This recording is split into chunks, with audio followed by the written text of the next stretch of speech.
You can go ahead. Welcome everyone to today's Community Project Funding Cohort session on budget. Thanks for joining us today.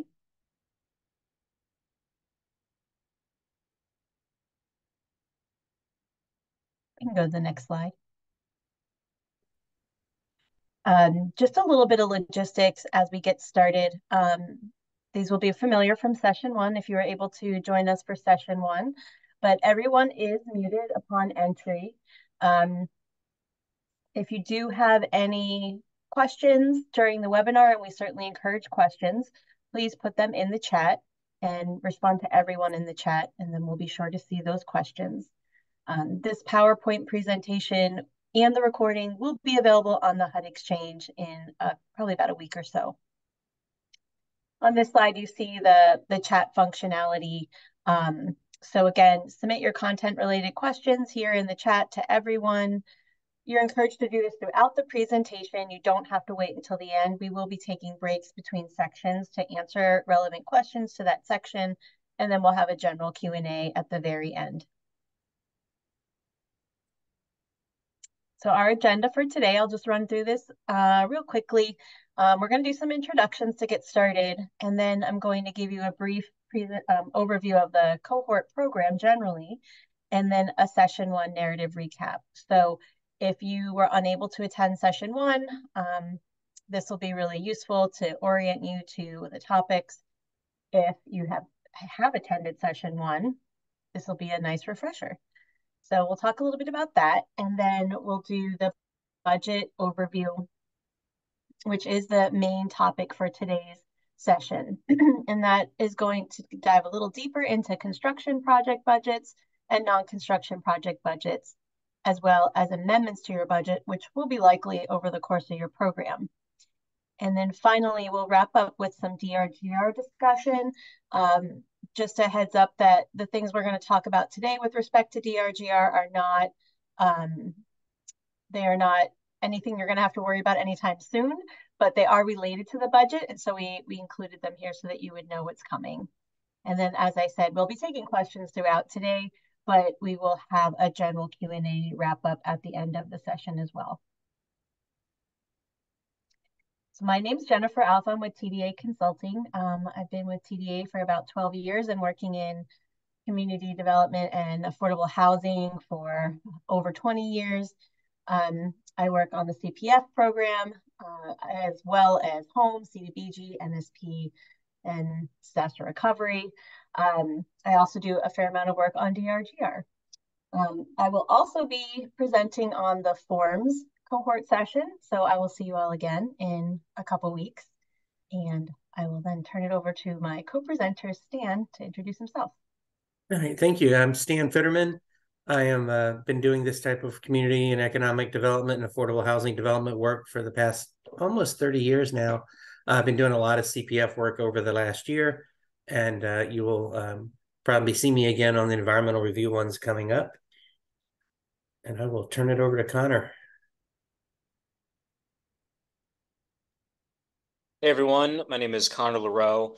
I'm a program analyst with the Congressional Grants Division, primarily working on the technical assistance projects for CPF grantees, like these cohort sessions that you're on right now.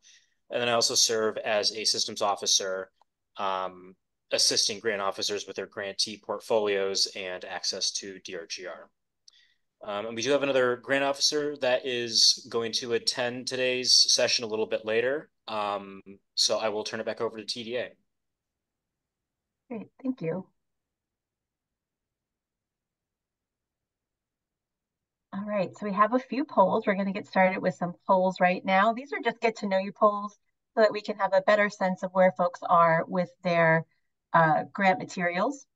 So we can go ahead and launch the first poll. So the first poll asks, where are you in the grant award process? So are you just getting started to work on your application packet? Have you submitted your packet, but you've been asked to revise it? Or have you submitted it, it's been approved, and you're just waiting for your final executed grant agreement so that you can get started with your program implementation? We'll give folks a little bit more time to complete their answers. About 10 more seconds.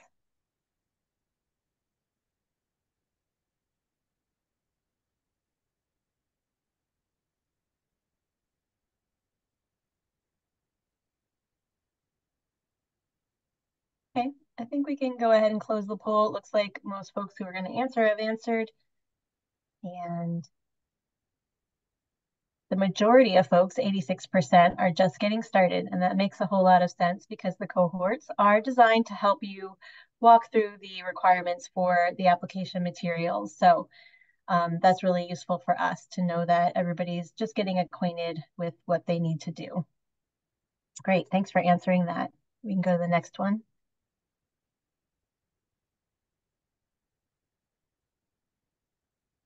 Our next question, have you received federal funds in the past? This is useful for us to know because it will help us better understand how comfortable and familiar you may be with federal requirements in general.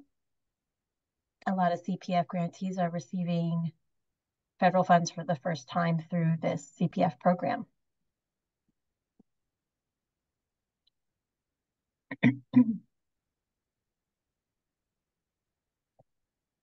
All right, and you can go ahead and close this one. Got a good response on this one, and it looks about 67% of folks have received federal funds in the past. That's a pretty decent number, but still means about a third of the folks who answered have not. And so a lot of the requirements that you will need to comply with may be new to you, and we'll likely be talking about some of those today. So certainly ask any questions that you might have.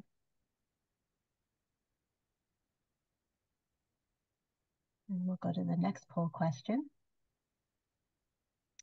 Have you drafted your budget? So this whole session is about the budget, and we're curious if you've gotten started because that will help us understand if you're just kind of dipping your toes in the world of the budget or if you perhaps may have some more advanced questions because you've already gotten started.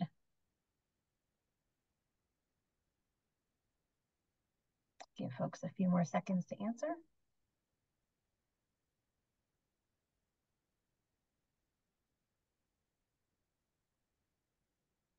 Okay, I think we can go ahead and close it. So it looks like most folks have not started yet, but it's not too unbalanced between the yeses and the nos.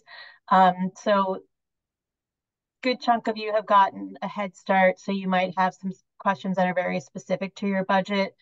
Others of you are just getting started. And so we'll mention this again towards the end of the session, but it would be great if over the next week, those of you who haven't started your budget, get into the budget consideration process, start thinking about it at least, because we will have office hours next week. And then you can bring those questions that you might have to the office hours session. All right, and so we have one more get to know you poll.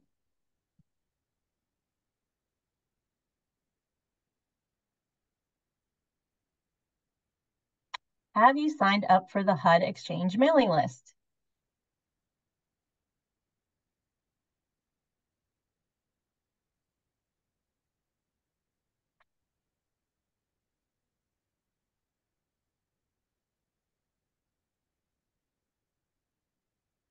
Everybody's a couple more seconds. Looks like almost everybody who's been answering has chimed in. Getting some good response rates on these polls. Thanks everyone for participating. Okay, we can go ahead and close it. And it looks like most people actually have not signed up in this group. So we will be talking about how you can sign up for the mailing list. The mailing list is a really important resource for you because that is where you will get alerts about the latest and greatest guidance that HUD is providing on the CPF program. And so definitely we'll want you to sign up for that HUD Exchange mailing list. And great. So thank you all for participating. That was great. I did see a question come in, and this is something I was going to talk about because we did ask you if you've submitted your materials yet. And so I saw a question come in asking about the transition to DRGR submissions that folks were alerted to last week in an email. And so if you have not submitted your grant materials yet, you will be submitting them through DRGR. And that is a process that will be described in greater detail in the upcoming webinars and in upcoming guidance that HUD will provide to you. So again, if you have not submitted any of your grant materials so far, your submissions will be done through DRGR. If you have started your submission process outside of DRGR, then that's where your submission process will stay.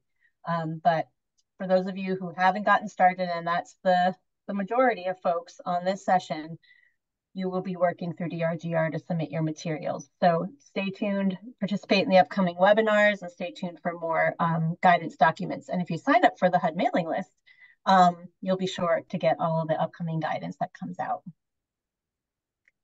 So on this page, you can see this is a screenshot of the CPF program page. In particular, we are calling attention here to program support. So there are different resources that are available to you through things like the AAQ, and you can get answers to your questions that way. You can also access all the resources like the grant guide, tutorials on DRGR, and things like that from the CPF website. The Ask a Question that I just mentioned is a really great resource because as questions come up, you can submit your question through the AAQ and you'll get an answer in short time from a CPF expert. This is available to you now while you're preparing your materials. It will be available to you later as well as you're implementing your program. So keep this resource in mind for sure. And of course, you can always reach out to your grant officer. That is an excellent resource for you as well. But if you just have a quick question, you can send it through the AAQ. So here's the mailing list. I mentioned the mailing list. Most of you are not signed up for the mailing list, but this is how you're going to find out about all the latest information on the CPF program. So if you go to the HUD Exchange and you click on the little magnifying glass and just type in subscribe, you will get this page here.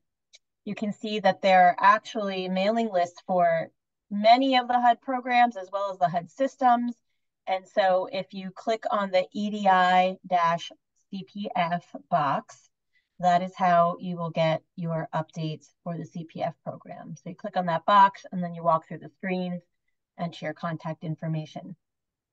I will say check your clutter, check your spam, check your junk mail. Wherever emails go that your system may not recognize, check those folders because sometimes your initial emails will get routed there. You just have to make sure you allow for them to come into your main mailbox so that you don't miss anything. All right, so we'll do a quick cohort overview. So as you all know, these cohorts are designed to assist CPF grantees with the completion of the data to get to an executed grant agreement and start your projects. So you're all working towards submitting your materials. Most of you have not. And so these sessions are designed to give you all of the guidance that you need to get those materials together in a way that will most likely get approved by HUD. So submitting a quality package. There are 4 cohort sessions, as you know. The first one has already been completed on project narrative. Today's session is on budget. We will have an office hours, as I mentioned previously, that will happen next week on the 25th. So any questions that you want to come to ask live, you'll be unmuted for that day and you can ask your questions live. You can still put them in the chat as well, but those questions can get more into the details on your budget. And then we have the session on environmental. You'll get to hear Stan again. And then I'll be back for forms on the 23rd. And that will wrap up the whole cohort series. So just a quick session 1 recap. Again, session 1 was on narratives. For those of you who just need a refresher or maybe didn't get to participate in session 1, I'll give you a quick reminder of the topics here.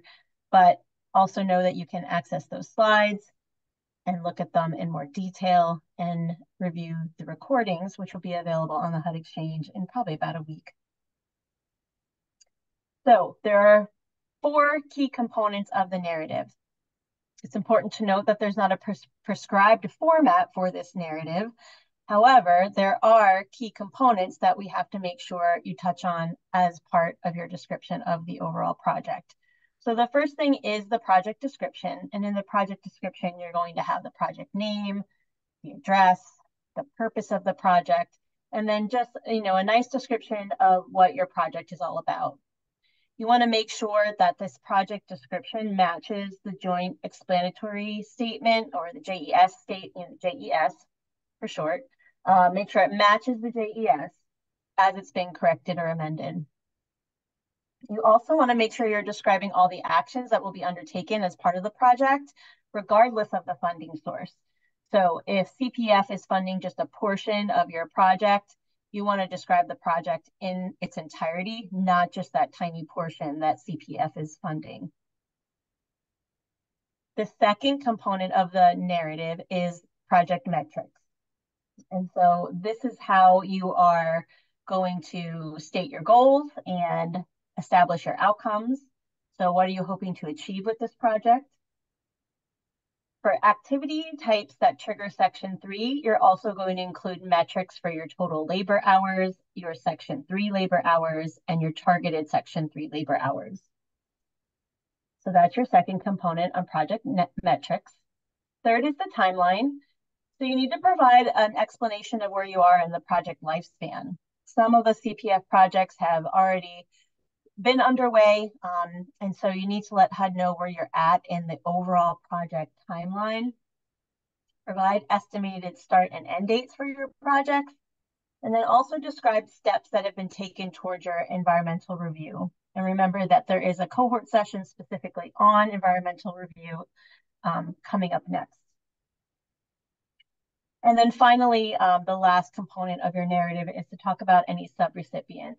So if you are using subrecipients, you want to talk about why your project is best implemented with subrecipients, and then describe their roles and the scope that will be handled by each of your subrecipients. So again, there's no prescribed format for your narrative, but those are the key components that you must address. For more information on building out your narrative, you can consult the grant guide. You can also look at the slides from session 1 of the cohort series. With that, I think we turn it over to Stan to start the budget discussion. All right. Thank you. Thank you, Jennifer. All right. So let's talk about budget, which is, after all, why we're here. We have to submit a line item budget with our grant agreement. It must include uses for the entire project. We also need to identify the amount that's going to be paid for with CPF funds, and have another column that shows the amount that's going to be paid for with non-CPF funds. So we're going to have a budget that's going to have 3 columns, one for CPF, one for non-CPF, and one for a total. And the total amount of our CPF funds in our budget needs to equal the CPF award amount. So change a line item, add a couple of bucks, take away a couple of bucks, but whatever you need to do, the amount of the CPF funds needs to equal the amount of the CPF award.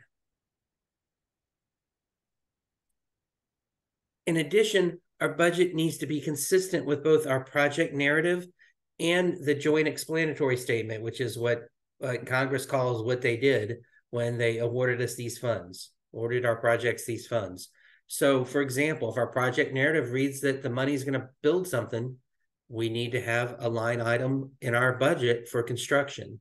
If we say we're going to acquire, narrative says we're going to acquire an existing building, we need to have an acquisition line item. If we're going to pay for personnel with ours, we need to have a line item for personnel and fringe benefits. I also put in here, since y'all all get a copy of this presentation, where the joint explanatory statement can be found. The HUD recipients begin on that page 9406. And sometimes we have not a lot of information in our joint explanatory statement, and that's great. That gives you a little bit more flexibility as you're doing your budget. Okay, we have two ways that we can do our budget. We can create our own budget in a format in Excel or any other spreadsheet or Word or any other word processing, Google Docs, Google Sheets.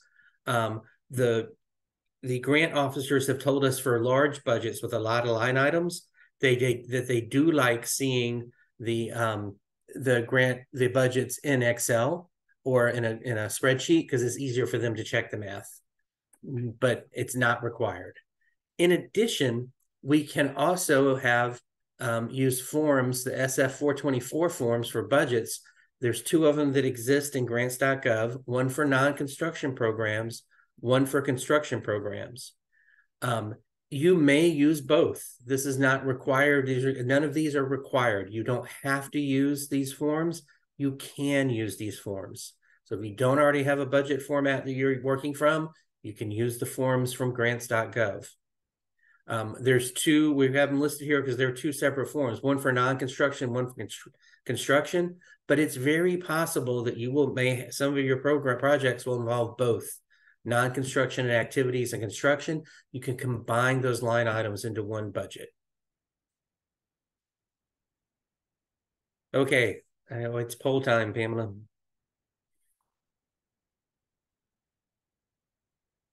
All right.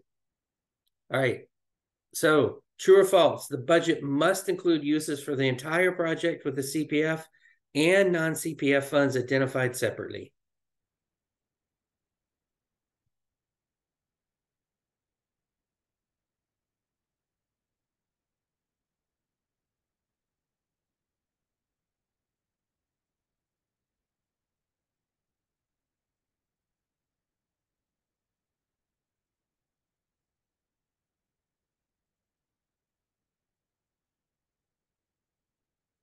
All right, we'll give it just a couple more seconds for the stragglers. All right, and that statement is very true. The budget must include uses for the entire project. And like I said, we're gonna have three columns, one column for CPF, one for non-CPF, one for our totals for each line item. All right, good job. 97% got that. Excellent work. All right, next. Okay, so the SF 420 forms for budget information for construction and non-construction may be used, must be used, or can't be used.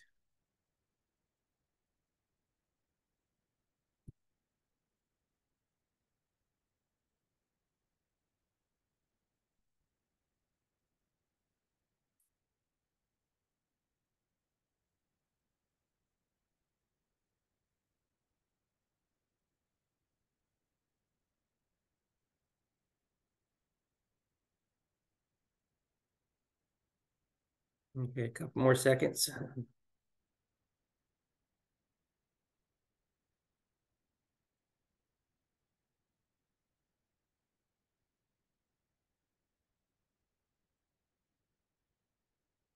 All right, so they may be used. There are no mandated forms, budget forms, but that is something that you can use for your budget template, but you do not have to. So answer A is the right one. All right, and then our last question.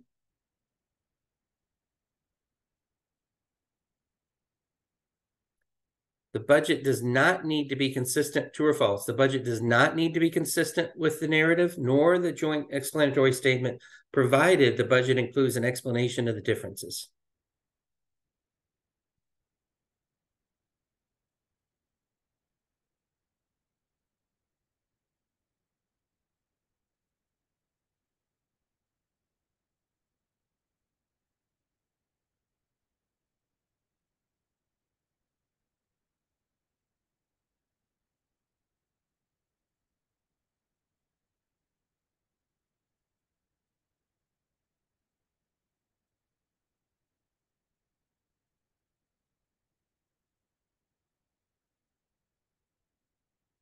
All right, an excellent job, everybody. Everyone got that right.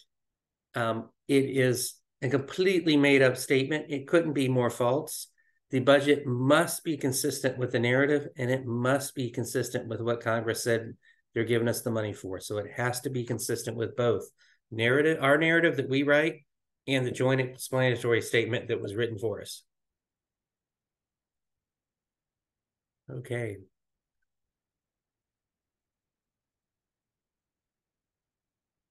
All right, so here's a sample construction budget. Big note at the bottom, this is a sample. It's not a required form, but it's something that has the line items that you can use when you're putting together your budget. Let's walk through it just for real briefly. Administrative and legal expenses. This is what we put if we're recurring attorney costs, we're paying for administrative work, that's where this goes. If we're buying something, land, structures, right-of-ways, if we're paying for the appraisals, the surveys, that would go in this line item number 2. If we're buying a building and we're going to have to move people or businesses out of it, this is where we would put the cost of that, our relocation expenses and any payments that we're making. Architectural and engineering, if we're building something or rehabbing something, is very likely we'll have both architectural and engineers on the project. The 5th line item is for studies that were done by architectural engineering firms or work that's done by those firms that isn't related to architectural and engineering. So it could be a survey. If you're having an engineering firm, is also a survey, soil test, any kind of project test that we're doing, that's where this would go. If we're doing construction or rehab, more than likely, we're going to want to have inspectors, and some of our other funders as well may want to have us pay for inspections. So this is where we put, this is where we put our draw inspection fees for when we do a draw and we have to pay somebody to inspect it to make sure the work was done. Site work, bringing in soil, removing soil, clearing land, leveling land, putting in roads, sidewalks, that's where the site work goes. If we're going to tear down something and get rid of it, demolition and removal. Construction is where our construction line item goes, number 9. If we're buying any equipment, this would go in number 10. Anything that's not covered would go under miscellaneous, and we would want to put what the line item is. We don't want to just put miscellaneous an amount. We want to be specific about what those line items are. After we do that, we're going to have a subtotal. When we're doing construction or rehab, things go wrong, and so that we did not predict. So therefore, we always want to have a contingency. A reasonable amount of safe harbor is people usually use 5% for new construction and 10% for rehab. And often, usually for rehab and new construction, the contingency is 5% of soft cost. These are typical contingency amounts. We have a subtotal. If we're going to have any program income, most of you won't, but if we're going to have any program income, it would go here. And then we subtract from the program income from our subtotal, and we will have our total project cost. And as you can see, as promised, we have 3 columns for the amounts: CPF funds, non-CPF funds, and a total. Okay, if we're doing non-construction, or if we're doing both, we can combine these budget templates. But here's your basic non-construction budget format. Personnel, more than likely we're paying for staff to do things, deliver services, do other stuff that's part of our activity. We also can pay for their fringe benefits, which we'll calculate based on what the actual costs are. So what does health insurance cost? How much are we putting aside for retirement for our employees? What is, put in FICA, the FICA requirements that we're paying. Anything else, any other benefits that our staff earn would go here. If we're going to do any travel, we would put it in line C.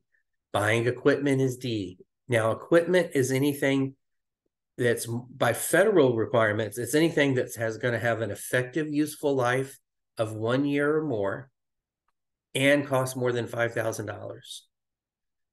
If it costs less than $5,000, it's a supply. So under the federal requirements, a computer is a supply. They're not $5,000. A printer is a supply. But other equipment that we buy that costs more than $5,000 would go under equipment, which means we would have an inventory and we would track it from year to year. If your organization or your agency has a limit that's lower than $5,000 for equipment, you use your lower limit, you use your own limit. If we're going to have a contract with someone to do any work, that would go here. Again, we've got the colon, which means that we're going to list what our other line items are that are included. We're going to add these up, and these are going to be our direct charges. And we're also going to put in our indirect charges, we're going to talk about on the next slide. We're going to add our total direct charges, our indirect charges, and we've got our total. Okay, so I said we talk more about indirect costs, so let's talk about it now. So these are costs incurred for a common or joint purpose that benefits more than one cost objective and not readily assignable to the cost objective specifically benefited without a whole lot of work. So let's look at some examples. Accounting, your finance department, personnel, telephone, office supplies, office rent, office building security. And think about it, we probably could ask our finance department to track every entry that they do for CPF and then have them total up the entire number of entries they do for all of their work, figure out what percentage of the line items for the entries for CPF is of their total, and multiply what it costs to run a finance department by that percentage. That's a lot of work. It's not readily assignable to the cost objective specifically benefited, and that would be a lot of effort disproportionate to the results achieved. So what do? Well, we have two options. If your department or agency has a federally negotiated indirect cost rate, you probably don't, but if you do, you can use that one. So for those of you that have an indirect cost rate, you can use the indirect cost rate that you negotiated a long time ago. If you don't have an indirect cost rate, then you can elect to use the de minimis rate of 10%, which is what 2 CPF Part 200 calls it. You can use 10% of your modified total direct cost, which is most of your cost. And then when you look up at 2 CFR Part 200.414, it'll tell you the few things that aren't included. But the beauty of using the de minimis rate is that no additional documentation is required. So we can take 10% of our modified total direct cost and insert it into that line item on the indirect cost rate and go about our business.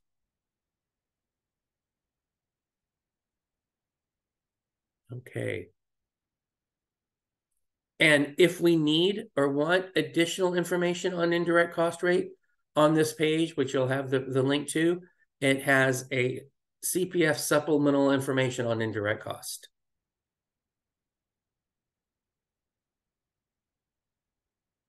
All right. And those of you that worked in budgets before know that sometimes we have to amend them, and changes to an approved budget are permitted. We need to first submit a revised budget and letter of justification on our letterhead to our grant officer. And the letter needs to include what the justification for the change is, how the change is still consistent with congressional intent, and why the change is needed. We can continue to make draws on the approved part of the budget until the revised budget is approved, but we cannot be reimbursed for new line items until our grant officer has reviewed them and approved them. All right, and Jennifer, I think it's back to you, but it looks like we have some questions.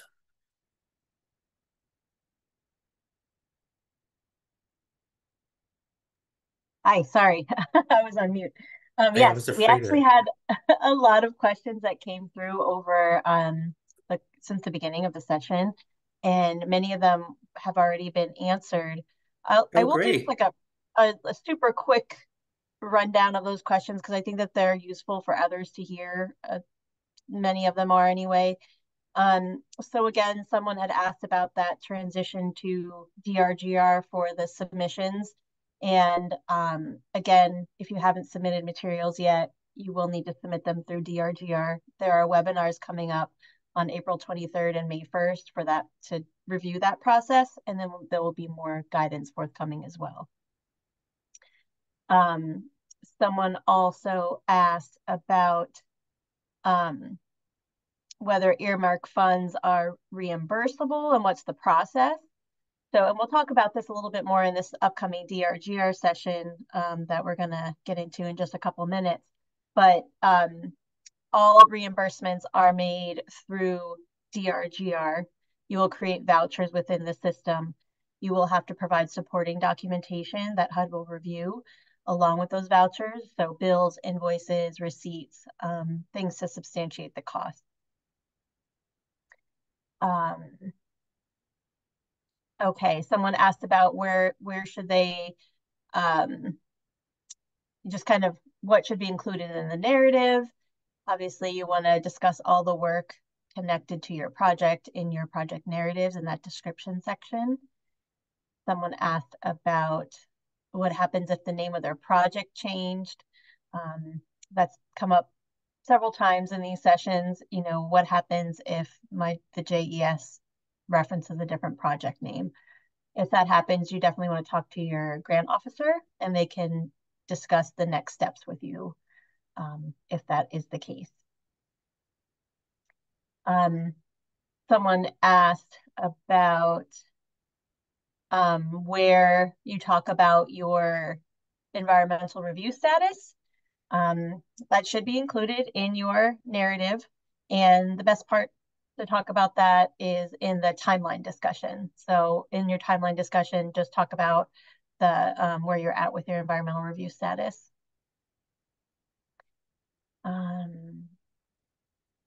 Somebody asked about what was personnel in the line item description when we were discussing indirect costs. How are they different? And then Tracy's been great at answering these questions, so thank you, Tracy. Tracy mentioned that the de minimis indirect cost rate is 10% of direct costs. So you can do this by dividing your grant award by 1.1. And then, let's see. So yeah, a lot of these questions were already asked. Somebody asked, my understanding is that if we are only funding soft costs with the CPF grant, we do not need a NEPA review. Is that correct? And Tracy suggested that they discuss if the activities fall under the nationwide Part 50 with the regional environmental officer. And at the end of the session, I believe we have some resources slides that will show you the link for the environmental officers, so you can pull up that contact list. And something we do cover in the environmental review is that answer that question in the like as Tracy said, you have to, HUD has gotten clearance, a Part 50 clearance for some of the soft costs. You would just want to make sure that the costs you're discussing fall under that definition, under the type of activities that were in that approval. And that's why she suggested your regional environmental officer is the best source. Great, thanks for that clarification. There were two other questions that we did not get to yet. So the one question asked, does the construction portion of the budget need specific subcategories detailed in every line item for the project? So for example, electrical, plumbing, drywall, etc. And I think might want Tracy to answer. In my experience, that hasn't been, it's been a construction line item. Eventually you're going to need that for your project, for yourself, so you'll know what everything's costing you. Yeah, I could come off mute to discuss that. I think a lot of grant officers' process is very different. So it would be helpful if you could discuss this with your grant officer to see what they prefer, because ultimately they will be reviewing your vouchers and approving them. I think that general, to me, that is perfectly acceptable, especially if there comes a point where you need to conduct a budget amendment. And if the activities already fall under construction, then that could potentially minimize us having to review and re-review for a budget amendment. So I think the construction line item is okay, but it's helpful if you discuss that with your grant officer to see if they require something different or something more substantive. Okay, thank you Great, for that thank you so clarification. much. They also asked, can you use the indirect cost rate on construction projects? Well, yes, I mean, the indirect cost rate is for both, for all grants, all awards. Another question on budget line items. For rehab, did you say a typical contingency amount of 10% of the budget, or I did you usually say see 5% of some? 10% for rehab. We often see 10% of hard cost as the contingency, and and usually for new construction it's 5%. More things can go wrong in rehab. That's for sure. Yeah, thank you for clarifying that. And then there was one other question that we didn't answer yet, and that's a building has already been bought and the mortgage is outstanding. Can CPF funds be used to pay off the mortgage? And I think, believe you'd have to go back to your JES and see if that was something you said you would use the money for. Yeah, that's what I was thinking as well. I don't know, Tracy, if you have any other insight on that. Yeah, I have questions actually. Yeah. That the grantee probably can't come off mute, but I think one question that I have is when did they buy the building? Did they buy it after the letter of invitation? Was it acquired before the letter of invitation? Also, the JES, was it in the acquisition a part of the JES? Also, Was I'm not paying off the sure. mortgage part of the JES. Yeah. Yeah. Is this a bad debt? I have questions, so I don't know if I could possibly provide a clear answer right now. Yeah, Yeah. probably check in with your grant officer Yeah, I think a on lot that more one for details sure. needed. Yes. Yeah. Okay. I think we've gotten them all so far. Feel free to add more if you have more questions. But we're going to jump into the DRGR section here and just do a really quick explanation of how you're going to use DRGR as it relates to budget. Remember, I said earlier that this part of the presentation, you're not really going to get to any of this until you have an executed grant agreement, and you all need to submit your materials and get them approved before you can even have your executed grant agreement. So this is going to come, in a next step. But it is related to the budget, so we wanted to let you know what's coming. So after you have your executed grant agreement, HUD is going to set you up in DRGR so that you can establish your projects and activities in DRGR. DRGR is a hierarchy structure. And so I like to use this stacking doll graphic because I think it helps to visualize the way the budgets work within DRGR. So you have your biggest doll, which is your total budget. For this program, it's basically going to be your grant award. In some programs that generate a lot of program income, you would add your program income to your grant award to make up that biggest doll. So that's your total amount of funds that are available for this program. Your next level down is your project. And then within your project, you have activities. The sum of all of your activity budgets cannot exceed your project budget. The sum of all project budgets cannot exceed the overall grant budget. So you can see how they kind of stack within each other. The activity level is where all of the action happens in DRGR. It is where you're going to do your vouchers to request your reimbursements. It is where you're going to report on your outcomes. So that activity level is where all the detail lives in the system. But you have to kind of create this hierarchy in order to get down to that activity level. So that's just like sort of a quick overview of how budget works in DRGR. We can go to the next slide. So these screens are just going to show you the screens that you use to set up your projects and your activities, calling out where you enter your budget amounts.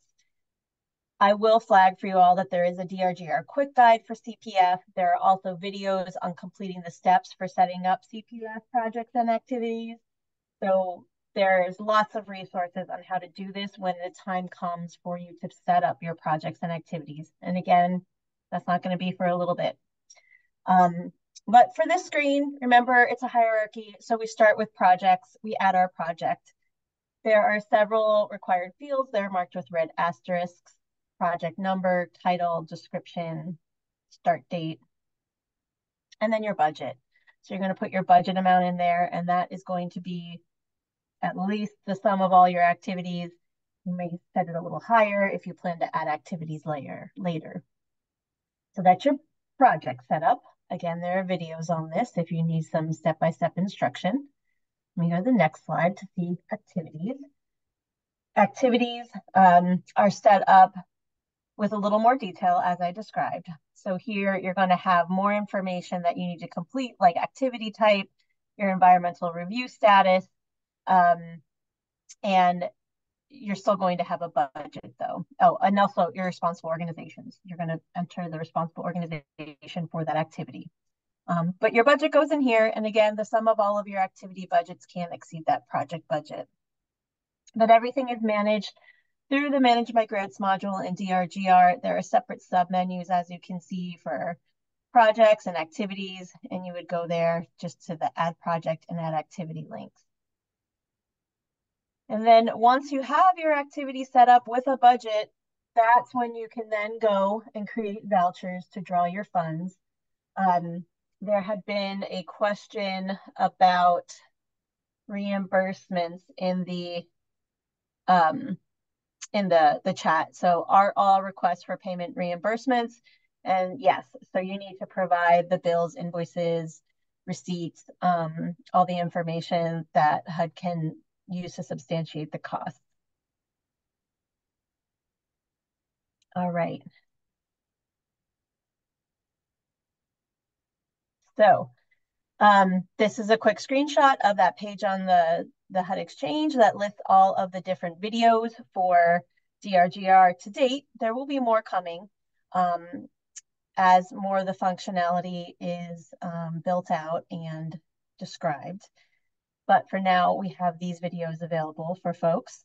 One that I wanted to flag because it's one that you'll probably need sooner than the others, and that's just number 6, which is how to add and change users. So when you get your initial, when you get your executed grant, there will be an initial setup of a user in DRGR, and then that user can go in and add additional users depending on the different roles of your staff and your organization. So that's a really useful video to help you walk through the steps of adding users. All users have to be approved by HUD. So you submit the user request and then it gets approved, and then they get their own DRGR ID and temporary password, and then they can start using the system as well. All right, the next slide. All right, so let's go back, see if there's any other questions. Yeah, we've got one, well, it might be two that hasn't been answered yet. One is, what happens if contingency money is not used? Does this require approval to get used for other areas? I can tell you, I did a sabbatical for a few years as a tax credit developer, mainly for permanent supportive housing. I'll say you'll use your contingency. Something always comes up. If you don't really use your contingency, then you'll still use your contingency because there'll be something you wanted to do that you didn't get to do because you didn't think you had enough money. At the very end, if you are borrowing money for this and you have money left in your contingency, you may be in a position to borrow less by using that amount. So more than likely, you're going to use your contingency. If really you don't have any surprises, which is unusual, you still have an opportunity to use your contingency. Great, thank you. There was another question that Tracy answered, but it was if we have multiple CPF grants for the same project, do we need to show all of them separated in the budget? And Tracy said that perhaps a good solution is to list the funding sources as a separate column and how that funding will be used in the line item budget. So then it's clear on what the funding sources will pay for. Thank you for clarifying that. Great. All right, I think those are the questions that have come in since last review of the questions here. Remember that we have office hours coming up on the 25th, so you can bring any additional questions there. We really encourage that 60% of you who have not started your budget yet to get that budget started so that you have some concrete knowledge about the process that you can bring into the office hours. The office hours is a time to share dialogue, ask detailed questions that you may be struggling with. So certainly to take it best use of that time, it would be helpful if you've already started to work through your budget process.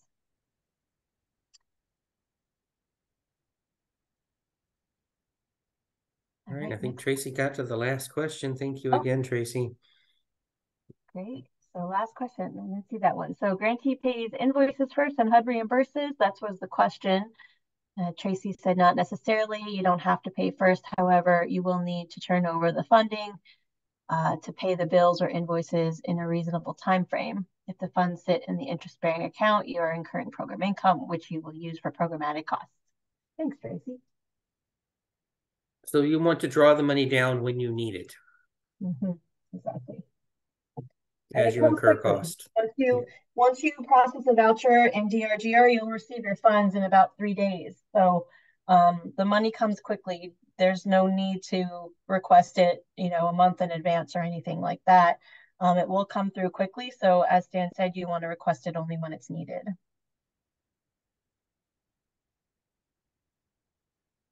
All right.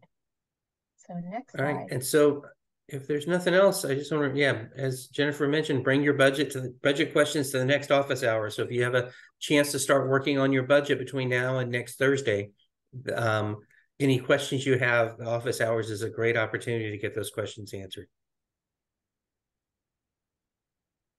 Good.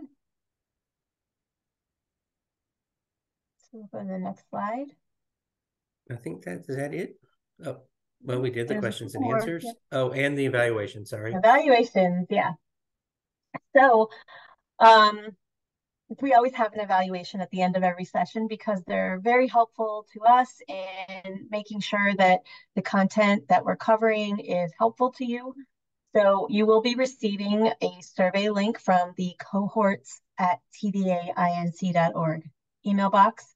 We've gotten plenty of correspondence from us through that mailbox already, but keep an eye out for the survey link for this session, and we would greatly appreciate your feedback. All right. Oh, there was one last question I see.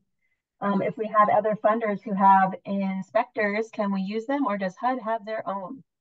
A little more clarification would be helpful on this. You can share expenses with other funding sources, Tracy pointed out. But yeah, I think there's not a requirement for draw inspections in the CPF rule program. So the line items there in the budget, because you usually want to have an inspector on your team that's reviewing the work before you pay for a draw. Also, other funders often require them as well. So you wouldn't necessarily pay for multiple inspections of the same work. You would rely on do the inspection, but you often want someone on your own team who reports to you to do an inspection of the work as well, make sure the quality's there and making sure you're paying for what the percentage that they're billing you for. Great. Good. All right. Well, I think that concludes our questions and our session for today. Thank you all for joining us. As we mentioned, we hope to see you at the office hours on the 25th with lots more questions on budget. We're there to take your questions and answer them. So we hope to see you then and at the future cohort sessions. Thanks, everyone. Right. Have a great day. Thank you, everybody.